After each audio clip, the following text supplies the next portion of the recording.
নমস্কার বন্ধুরা, সকলকে আমার চ্যানেলে স্বাগত। সমস্ত ধরনের সকল লক্ষ লক্ষ পেনশনার এবং ফ্যামিলি পেনশনারদের অতিরিক্ত পেনশন বৃদ্ধি সংক্রান্ত এই মুহূর্তে একটি অত্যন্ত বড় খবর বা ভালো খবর সামনে এসেছে।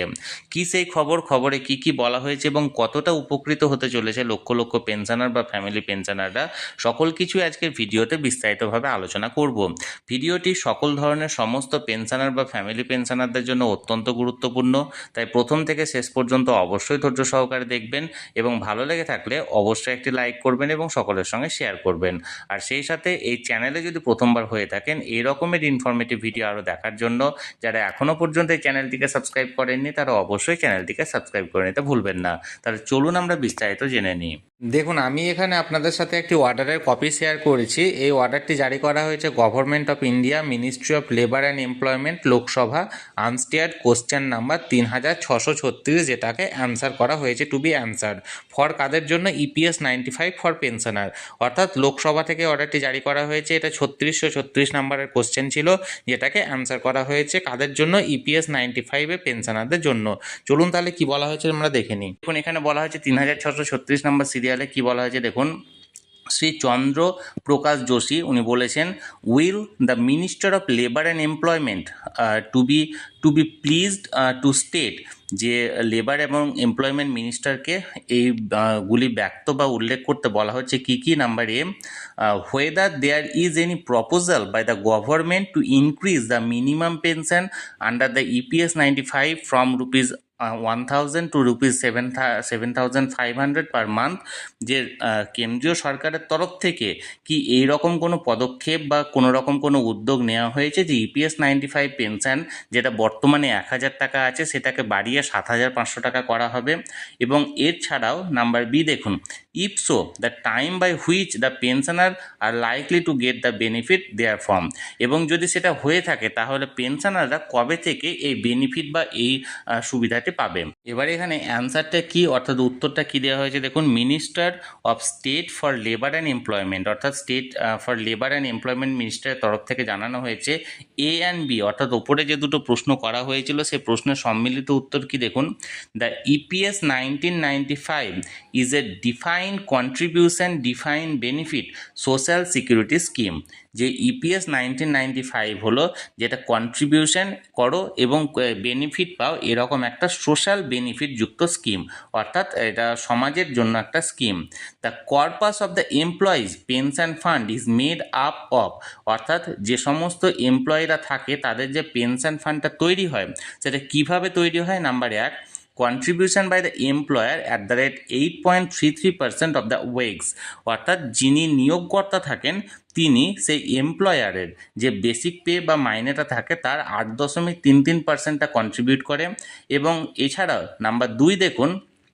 contribution from central government through budgetary support at the rate 1.16% of wages up to an amount of rupees 15,000 per month, এবং সেন্ট্রাল গভর্নমেন্টের তরফ থেকে বা বাজেটারি সাপোর্টের তরফ থেকে তার বেসিক পে বা তার মাইনের, অর্থাৎ সেই এমপ্লয়ের মাইনের 1.16% কন্ট্রিবিউট করা হয়, যেটা ম্যাক্সিমাম হচ্ছে 15,000 টাকা প্রতি মাসে। All benefits under the scheme are paid out of such accumulation, এবং সমস্ত ধরনের যে সমস্ত সুযোগ সুবিধাগুলি দেওয়া হয় সেগুলি এই সব কিছু, অর্থাৎ মানে যিনি এমপ্লয়ার আছেন নিয়োগকর্তা আছেন তার কন্ট্রিবিউশন, এর পাশাপাশি সেন্ট্রাল গভর্নমেন্টের তরফ থেকে যে সাপোর্টটা করা হয় বা যেটা মানে এখানে ভর্তুকি দেওয়া হয় 1.16% হারে সেটার কন্ট্রিবিউশন, এবং সমস্ত কিছু যুক্ত করে সমস্ত কিছু ধরে অল বেনিফিটটা কিন্তু দেওয়া হয় সেই এমপ্লয়িকে। The fund is valued annually as mandated under paragraph 32 of EPS 1995, and as per the valuation of the fund as on 31st March 2019 there is an actuarially deficit, অর্থাৎ যে ফান্ডটা তৈরি করা হয়, অর্থাৎ যে ফান্ডটা দেওয়া হয় নিয়োগকর্তা এবং সেন্ট্রাল গভর্নমেন্টের তরফ থেকে এবং এমপ্লয়ির নামে যে ফান্ডটা তৈরি হয় সেই ফান্ডটা লাস্ট, অর্থাৎ তিনি যে ডেটে অবসর নিচ্ছেন সেই ডেটের অনুযায়ী সে ফান্ডটার পুরো অ্যাকিউমুলেশন অর্থাৎ যে ফান্ডে যে পরিমাণ রাশি জমা হলো সেটা অনুযায়ী সমস্ত কিছু বেনিফিট তাকে প্রদান করা হয়। However the government is providing a minimum pension of ₹1000 per month to the pensioner under the EPS 1995 by providing budgetary support. যেখানে গভর্নমেন্টের তরফ থেকে সরকারের তরফ থেকে মিনিমাম অর্থাৎ সর্বনিম্ন ₹1000 পেনশন দেওয়া হয় 1995 অর্থাৎ EPS 1995 পেনশনে, যাতে করে সেই ফ্যামিলিটা সাপোর্ট পেতে পারে, which is an addition to the budgetary support of ₹1.16% of wage provided annually towards EPS to Employees Provident Fund Organization, যেটা ওই 1.16%-এর কি হচ্ছে না হচ্ছে সেই বিষয়টি এখানে দেখা হয় না। অর্থাৎ এক কথায় বলতে গেলে যে প্রশ্নগুলো করা হয়েছিল সেই প্রশ্নের যে প্রশ্নটা এক কথায় ছিল কি, যে গভর্নমেন্টের তরফ থেকে কি এমন কোনো পদক্ষেপ নেওয়া হয়েছে যে সমস্ত EPS 95 পেনশনাররা আছেন তাদের পেনশনটিকে 1000 থেকে 7500 টাকা করা হবে, এবং যদি সেই পদক্ষেপটি নেওয়া হয়ে থাকে তাহলে কবে থেকে পেনশনাররা এই সুবিধাটি পাবে। যার উত্তরে জানানো হয়েছে যে EPS 95 পেনশনটা হলো এমন একটা স্কিম যে স্কিমটা দুজনের কন্ট্রিবিউশনের ওপর এখানে ভিত্তি করে দাঁড়িয়ে আছে। প্রথম যিনি কন্ট্রিবিউট করবেন তিনি হচ্ছেন নিয়োগকর্তা, অর্থাৎ এমপ্লয়িটি যে দপ্তরের আন্ডারে কাজ করছে বা যে সংস্থার আন্ডারে কাজ করছে সেই সংস্থার তরফ থেকে সেই এমপ্লয়ির যে বেসিক পে বা স্যালারি তার মানে 8.33 হারে মান্থলি কন্ট্রিবিউশন করা হবে, এবং এর পাশাপাশি সেন্ট্রাল গভর্নমেন্টের তরফ থেকে 1.16% হারে কন্ট্রিবিউশন করা হবে, যেটা ম্যাক্সিমাম হবে 15,000 টাকা প্রতি মাসে, এবং সমস্ত বেনিফিট এই হারে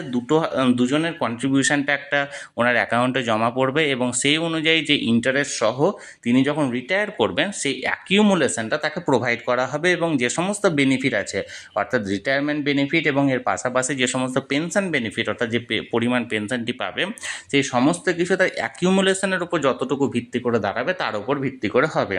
যেখানে সেন্ট্রাল গভর্নমেন্টের তরফ থেকে মিনিমাম 1000 টাকা পেনশনের একটা নির্ধারিত করা হয়েছে যে সর্বনিম্ন 1000 টাকা পেনশন প্রদান করা হবে, সেটি যদি তার কমও হয় তাহলে সে পেনশন হোল্ডার 1000 টাকা পাবে, আর যদি বেশি হয়ে থাকে তাহলে পেনশন হোল্ডার সে বেশি পরিমাণটি পাবে। তাহলে বন্ধুরা, EPS 95 পেনশন প্রাপকদের বর্তমানে প্রাপ্ত 1000 টাকা পেনশনের পরিমাণ বাড়িয়ে 7000 টাকা করার ব্যাপারে কেন্দ্রীয় সরকারের তরফ থেকে কোন কোন পদক্ষেপ গ্রহণ করা হয়েছে এবং কবে থেকে পেনশন প্রাপকরা এই সুবিধা পাবেন তাই নিয়ে লোকসভাতে যে প্রশ্ন তোলা হয়েছিল এবং সেই নিয়ে লেবার অ্যান্ড এমপ্লয়মেন্ট ডিপার্টমেন্ট থেকে যে উত্তরগুলি দেওয়া হয়েছে সেই সংক্রান্ত আজকের ভিডিওতে আমি বিস্তারিতভাবে আলোচনা করলাম। আপনাদের যদি এই বিষয়ে কোনো প্রশ্ন থেকে থাকে অবশ্যই কমেন্ট করে জানাতে পারেন, আমি চেষ্টা করব আপনাদের সকলের প্রশ্নে যথাযথ উত্তর দেওয়ার। আর এই ভিডিওটি ভালো লেগে থাকলে অবশ্যই একটি লাইক করুন এবং সকলের সঙ্গে শেয়ার করুন, আর সেই সাথে এই চ্যানেলে যদি প্রথমবার হয়ে থাকেন এই রকমের ইনফরমেটিভ ভিডিও আরও দেখার জন্য যারা এখনও পর্যন্ত এই চ্যানেলটিকে সাবস্ক্রাইব করেনি তারা অবশ্যই চ্যানেলটিকে সাবস্ক্রাইব করে রাখুন। ধন্যবাদ,